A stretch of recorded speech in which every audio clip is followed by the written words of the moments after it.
The Pimax Portal is looking like it could be the Nintendo Switch 2 of my dreams. A console handheld hybrid with the addition of VR. All three of the major gaming form factors combined into a single device. Pimax has been in the VR game for over 7 years now, with a lineup of PC VR headsets that aim to push the absolute boundaries of VR tech.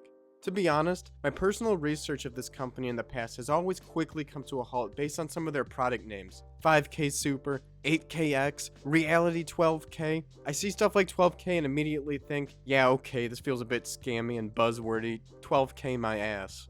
But this new Pimax Portal device, while being seen as maybe a step backwards for some VR enthusiasts, seems like the absolute greatest gaming device I have ever seen, at least on paper. This channel is mainly a VR channel because, well, YouTube niche this, YouTube niche that. But my honest take on VR is that it will never actually replace traditional gaming, nor do I think it should. I've never been a console war person. I love all the big first-party game companies. I love PC gaming and console gaming equally. And I think VR is the next big future technology and will open up doors to experiences neither you nor I can ever dream of at this moment.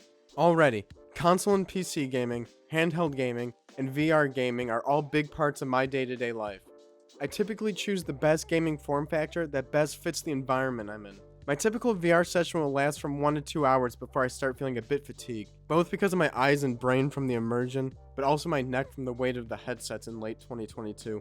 And then also leg fatigue if I'm playing a VR standing game. Sometimes you just need to sit down for a bit. When I want to experience a cinematic experience both in visual and audio, I'll typically play PS5 on my home theater setup. If I really want to practice developing my competitive gaming skills, then I will game on my PC with my 165Hz monitor. Party games with friends are best enjoyed on the big couch where everyone can hang out and socialize, so a Nintendo Switch in the living room is perfect for this. Retro gaming and vibes, I'll opt for a smaller, more intimate setup in my den. And the Switch Lite is an absolutely perfect way to wind down before the end of the day.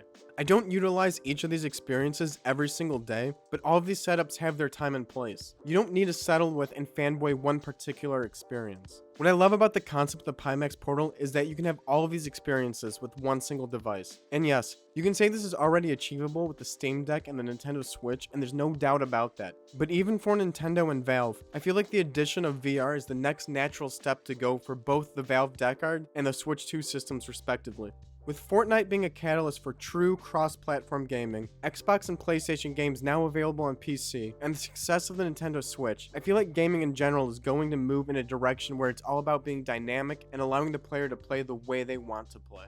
Now, I've seen some takes from others in the VR community saying that Pimax, a VR company, now making a portable gaming PC system like the Switch or Steam Deck is a step backwards, and fear that this is them moving away from the VR market. But I strongly disagree with this. In fact, I think this design can actually be a Trojan horse that gets more people into VR in general. Let's first take a look at the Pimax Portal product line. First, you have the Portal system. This device has no VR head strap. For $299, you can get the 128GB version, or the 256GB version for $399. You can also get an upgraded display version, much like the Switch OLED model, with the Portal QLED model for $549. These prices alone are definitely more affordable when compared to the Steam Deck, but I cannot comment on the performance per se. But compared to the Steam Deck and the Nintendo Switch models, these prices seem to fit right along with these other products on the market for console handheld hybrid systems. Now basically take those same three models, and for an additional price bump, you can also get VR controllers and a VR head strap mount, turning this device into a VR headset. The prices here, in my opinion, are actually really good, especially if you opt for the QLED display, as the VR accessories are only an additional $50. But regardless of the bundles, if someone who is not yet into the VR ecosystem, and there are plenty of people who don't own a single VR headset yet, they can always pick up just the console handheld version of this device and enjoy all those dynamic benefits you get from the Steam Deck or Nintendo Switch. However, if they ever decide they want to try out VR in the future, they don't have to buy a completely separate VR device and learn an entirely different device's user interface. They can simply pick up the VR attachments for this device at a later date and add to their experience options. I think the biggest problem with VR in late 2022 is that most people find it difficult to purchase a $300 plus device and are not sure if they're going to be using it enough to justify that purchase. And I agree with this. I don't think I would have gotten myself into VR yet if it wasn't for the fact that I wanted to develop a VR game.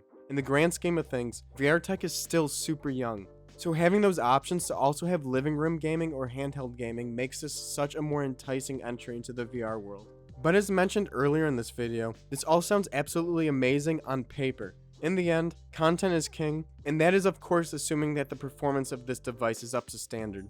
Definitely something that is a bit odd from my personal point of view is that this product is currently a Kickstarter project. At the time of writing this script, the Kickstarter campaign is already at $329,870 from 498 backers, shattering their goal of $200,000. I'm not affiliated with Pimax in any way, but I will leave a link to the Kickstarter campaign down in the description if you are into Kickstarters and this looks interesting to you. It seems there are early bird discounts if you do pledge through this, so that's entirely up to you. Maybe it's just me, but I've always been a little sketched out about Kickstarter campaigns, as technically they don't have to deliver the product and there's no knowing when it may actually come out. This thing says the estimated delivery is January 2023, and Pimax is currently on a worldwide roadshow showing off this device as well as their other products, so definitely do some more research before backing this up if you decide to do so. If I sound like I'm hyping this up, I'm definitely hyping up the concept of this 3-in-1 gaming device over the specifics of the Pimax Portal product itself. I really can't recommend it as I haven't gotten my hands on one.